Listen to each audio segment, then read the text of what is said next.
Maligayang pagbabalik sa Filipino Movie Recap. Ikukwento ko sa inyo ang isang action crime film na pinamagatang New World. Now sit back and enjoy the movie. Ang Gold Moon ay ang pinakamalaking sindikato sa Korea na nag-ooperate sa ilalim ng lehitimong corporate enterprise. Tumatakbo ito sa ilalim ng pamumuno ni Chairman Sok, ang lalaking nagawang pag-isahin ng iba't ibang crime clan sa ilalim ng Gold Moon. Kamakailan lang ay nakatakas siya sa pag-uusig sa ilang mga kaso. Sa proseso, kanyang na-realize na ang mga pulis ay merong espiya sa loob ng kanyang organisasyon. Samantala, ang isang high-ranking player sa organisasyon na si Josung ay nagsasagawa ng pag-iimbestiga kasama ang kanyang mga tauhan upang mahanap ang espiya. Hinuli nila ang isang pinaghihinalaang miyembro at pinahirapan para makakuha ng pag-amin. Gayunpaman, hindi sila nakakuha ng pag-amin kaya pinatay nila siya at itinapon ang kanyang katawan sa karagatan sa loob ng isang bariles. Samantala, pauwi na si Chairman Sok mula sa bahay ng kanyang kabit. Biglang sumulpot ang isang truck sa intersection at binangga ang sasakyan. Sa kabutihang palad, nakarating sa oras ang emergency unit at dinala si Chairman Sok sa ospital. Mabilis na kumalat ang balita tungkol dito at ang buong organisasyon ay nagtipon sa ospital. Doon, nakipagkita si Josung kay Jonggu, isa sa tatlong nangungunang pinuno sa ilalim ni Chairman Sok. Pagkatapos, pumunta siya sa airport para batiin ang isa pang pinuno na si Chung, na kagagaling lang ng Shanghai. Si Chung ay isang medyo weird na lalaki, ngunit itinuturing niyang malapit na kaibigan si Josung dahil matagal na silang magkakilala. Habang papunta sa ospital, binigyan ni Chung si Josung ng relo bilang regalo para ipagdiwang ang pagbubuntis ng kanyang asawa. Ngunit tinanggihan ito ni Josung dahil isa itong peking brand at kinutya siya sa pagbili nito. Bilang isang abnormal na lalaki, ibinaling niya ang kanyang pagkadismaya sa kanyang mga tauhan sa pagsabi sa kanya na mukha itong totoo. Nagtipon sa ospital ang lahat ng mga pinuno ng organisasyon upang hintayin ang resulta ng operasyon. Lumabas ang mga doktor mula sa operation room at ibinalitang pumanaw na si Chairman Sok. Ang balitang ito ay ikinagalit ni Jonggu at iniwan ng ibang nalilito dahil ang hinaharap ng organisasyon ay nailagay sa alanganin. Sa sumunod na araw, nagsagawa sila ng isang engrandeng seremonya ng libing upang ibigay ang kanilang huling paggalang kay Chairman Sok. Nagpakita din ang mga pulis upang gumawa ng surveillance na ikinagalit ni Jonggu. Hinarap niya ang mga ito at binasag ang kanilang kamera. Si Chief Kang, ang police chief na nangunguna sa investigasyon laban sa Gold Moon, ay dumating upang tulungan ang kanyang subordinate. Umatras si Jonggu at binayaran sila para sa sirang kamera. Sa headquarters ng pulisya, tinatalakay ng mga nakatataas ang mga naglalabang paksyon na nag-aagawan sa posisyon pagkatapos ng pagkamatay ni Chairman Sok. Ang Gold Moon ay ang pinagsama-samang J-Boom Clan, Jail Clan, at North Moon Clan. Tatlong kandidato ang siguradong mag-aagawan sa open seat ng bagong chairman ng Gold Moon. Ang unang kandidato ay si Chung na suportado ng North Moon Clan at may malapit na kaugnayan sa triad at madalas na namamahala ng mga negosyo sa labas ng Korea. Ang pangalawang kandidato ay si Jonggo na suportado ng kilalang J-Boom Clan at close kay Chairman Sok. Ang dalawang kandidatong ito ang may posibilidad na maupo sa bakanting posisyon dahil sila ang pinakamaimpluwensyang pinuno sa organisasyon. Ang huling kandidato ay si Suki na sinusuportahan ng Jail Clan. Ngunit matanda na si Suki at ang kanyang kapangyarihan ay hindi kayang tapatan ang sa dalawa pang kandidato. Plano ng pulisya na impluwensyahan ang proseso ng paghalili para mapabagsak ang sindikato ng Gold Moon. Samantala, si Josung ay naglalaro ng board game kasama ang isang hindi kilalang babae. Pinaalam niya sa kanya ang tungkol sa paparating na board meeting na gaganapin sa loob ng 2 araw upang talakayin ang proseso ng paghalili. Hindi nagtagal, bigla siyang nainis at nagtungo sa isang abandonadong gusali upang makipagkita sa isang partikular na tao. Ang taong yun ay si Chief Kang. Lumalabas na si Josung ay isang undercover na pulis na pumasok sa sindikato ng Gold Moon at ang hindi kilalang babae kanina ay ang kanyang handler. Tumaas ang kanyang ranggo sa nakalipas na 8 taon at naging 5th rank in command sa ilalim lamang ng 3 nangungunang lider at ni Chairman Sok. Galit siya kay Chief Kang dahil nangako ito sa kanyang tapos na ang trabaho kapag napatumba na nila si Chairman Sok. Gayunpaman, sinabi sa kanya ng kanyang handler na ngayon ay kailangan niyang tumulong sa misyon upang maimpluwensyahan ang proseso ng paghalili. Naiinis din siya dahil alam ni Chief Kang nabuntis ang kanyang asawa at nagbigay pa ng regalo sa kanya. Ang ibig sabihin nito ay may sumusunod sa kanya nang hindi niya nalalaman. Nakaramdam siya ng pagkadismaya sa sitwasyon, ngunit wala siyang ibang pagpipilian. Pagkalipas ng 2 araw, idinaos nila ang board meeting gaya ng nasa plano at nagpasya silang magkaroon ng voting session sa susunod na linggo para piliin ang bagong chairman. Gaya ng inaasahan, lumitaw ang 2 magkasalungat na paksyon sa pagitan ni Chung at Jonggo.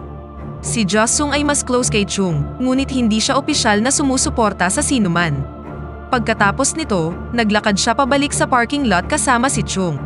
Sinabi sa kanya ni Chung na kailangan niyang bumalik sa Shanghai para asikasuhin ang ilang negosyo, at hiniling kay Josung na bantayan ang kanyang opisina upang walang magawa si Jonggo habang wala siya. Nang hindi inaasahan, biglang nagpakita ang isang sasakyan at muntik na silang masagasaan. Lumalabas na ito ay si Jonggo, na sinusubukan silang guluhin at pagkatapos ay nagmaneho na palayo.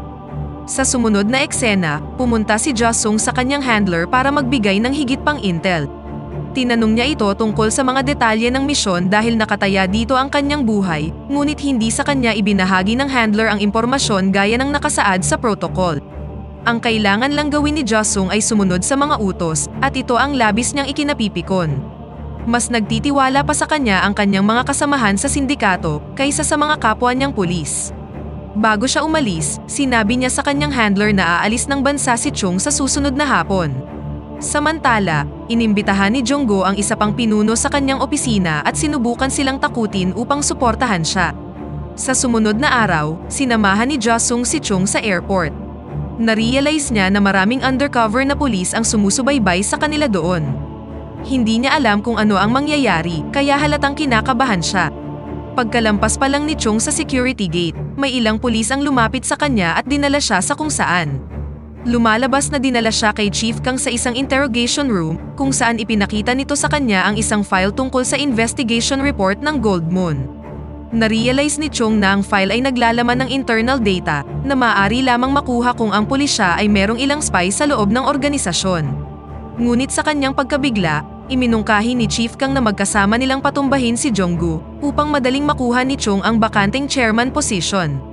Sinabi sa kanya ni Chief Kang na pag-isipan ito habang nasa flight siya papuntang China. Bago umalis si Chung, nagtataka siya kung paano nalaman ng mga pulis na lilipad siya ngayon papuntang Shanghai. Sa eroplano, sinabihan niya ang kanyang abogado na gumawa ng background check kay Chief Kang at umarkila ng grupo ng hitman para linisin ang mga espiya sa loob ng organisasyon. Pagkatapos nito, kinuha na ni Chief Kang ang kanyang mga tauhan upang gumawa ng isang hakbang. Samantala, si Jonggo at ang kanyang mga tauhan ay kumakain ng umagahan nang biglang pumasok ang mga pulis sa restaurant. Ipinakita sa kanya ni Chief Kang ang certified warrant of arrest at inaresto na siya. Bago umalis, nagtataka si Jonggo kung pinagtraidoran siya ni Chung na sinagot naman ni Chief Kang ng hindi maliwanag. Nang matanggap ni Chung ang balita tungkol sa pag-aresto, agad siyang nagplano ng isang meeting kay Jonggo at lumipad pabalik sa Korea. Pagkarating sa Korea, dumiretso siya upang makipagkita kay Jonggo at nakipagpalitan ng maiinit na salita na nagtapos sa pagbabanta ni Jonggo sa kanya, ngunit iginiit ni Chung na hindi siya ang naglabas ng impormasyon. Pagkatapos nito, umalis na si Chung upang makipagkita kay Chief Kang sa isang walang lamang stadium at binigyan niya ito ng isang box na puno ng mooncakes bilang pasasalamat. Sinuri ni Chief Kang ang regalo at nakahanap ng mga bundle ng pera sa loob ng mooncake.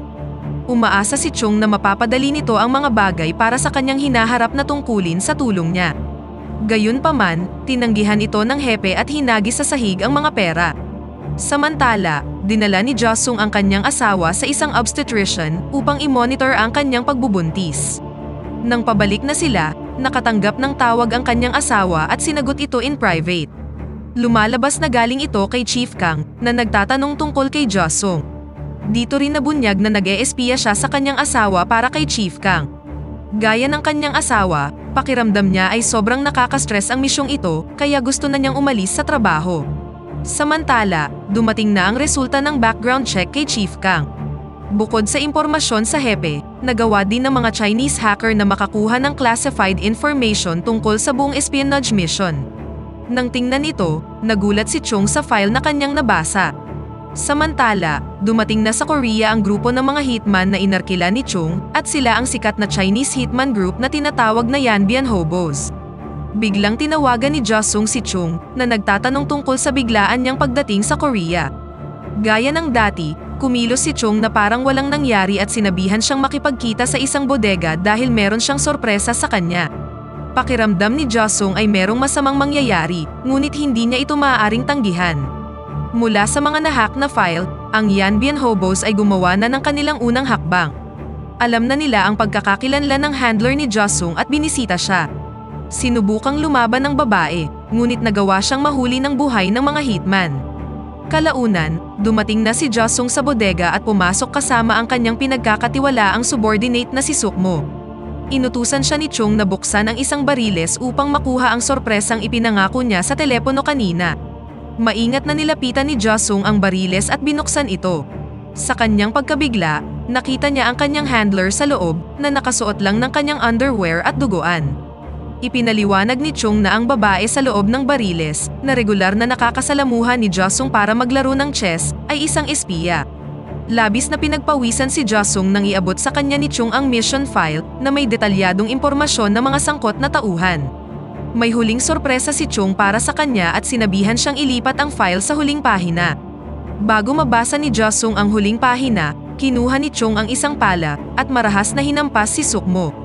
Lingid sa kaalaman ni Josung, ang kanyang pinagkakatiwalaang subordinate sa organisasyon ay isa ring undercover na pulis. Nagawang mahanap ni Chung ang lahat ng mga espiya sa paligid ni Josung at pinatay sila bilang regalo para sa kanya. Ikinalito ito ni Josung dahil bagamat hawak na ni Chung ang mission file, kahit papaano'y hindi niya pa rin alam ang kanyang tunay na pagkakakilanlan. Sinabihan ni Chung ang mga Yanbian Hobos na pagpiestahan ang katawan ng handler, dahilan para kumuha ng baril si Josung at binaril ang babae para iligtas siya sa gagawin sa kanya ng mga hitman. Samantala, pumunta si Chief Kang sa kulungan upang makipagkita kay Jonggo. Ibinigay niya kay Jonggo ang mga larawan nila ni Chung, dahilan para isipin ni Jonggo na si Chung ang nagbenta sa kanya. Pagkatapos, sinabihan ni Jonggo ang kanyang mga tauhan na gumawa ng kaunting paghihiganti kay Chung. Sa sumunod na araw, pumunta si Josung kay Chief Kang para talakayin ang sitwasyon. Sinabi ni Chief Kang na nahak ang kanilang system at ang lahat ng classified information ay nakuha. Gustong-gusto nang umalis ni Josung sa misyon, ngunit biglang nagpakita si Suki, ang ikatlong pinuno ng organisasyon. Pumayag si Chief Kang na tulungan siyang makuha ang bakanting chairman position upang makontrol ng pulisya ang organisasyon mula sa loob. Nagbanta si Chief Kang na ikakalat niya ang pagkakakilanlan ni Josung, dahilan para mawalan siya ng ibang pagpipilian maliban sa pagpapatuloy ng plano. Samantala, kumilos na ang mga tauhan ni Jonggo at nag-organisa ng pag-atake kay Chung. Sa kabila ng pagiging outnumbered, nagawa niyang mapahirapan ang mga umaatake. Nang makulong siya sa loob ng elevator na puno ng mga tauhan ni Jonggo, pinatumba niya ang mga ito, ngunit nasugatan siya ng husto sa pakikipaglaban. Sinubukan din ng mga tauhan ni Jonggo na patayin ang asawa ni Josung, ngunit hinihintay na sila doon ng mga pulis. Sa kasamaang palad, ang pagkabigla ay nagdulot para malaglagan ang kanyang asawa. Sinabi ng doktor kay Josung na ang level ng stress ng kanyang asawa ay nakaapekto sa kanyang pagbubuntis. Kalaunan, nabalitaan ni Josung ang tungkol sa nangyari kay Chung at pumunta siya sa ospital. Malubha na ang kanyang kalagayan at gusto ni Chung na makausap ang kanyang matalik na kaibigan sa huling pagkakataon. Sinabihan niya si Josung na pumili ng panig para sa kanyang sariling kabutihan na nagpapahiwatig na alam niya ang tunay na identity ni Josung. Bago pumanaw si Chung, sinabi niya kay Josung na nag-iwan siya ng regalo sa kanyang opisina. Sa sumunod na eksena, idinaos ng organisasyon ang pangalawang libing nitong buwan. Sa pagkamatay ni Chung at pagkakakulong ni Jonggo sa bilangguan, ang pagkahalili ni Suki ay tila abot kamay na. Samantala, pumunta si Josung sa opisina ni Chung at nahanap ang kanyang file sa loob ng safe. Nakahanap din siya ng relo, isang regalo na ipinangako ni Chung, ngunit hindi ito peking brand sa pagkakataong ito. Narealize ni Josung na tunay niya talagang kaibigan si Chung, ngunit narealize din niyang huli na ang lahat. Sa araw ng botohan, inutusan ni Suki si Josung na sumama sa kanyang sasakyan papunta sa board meeting.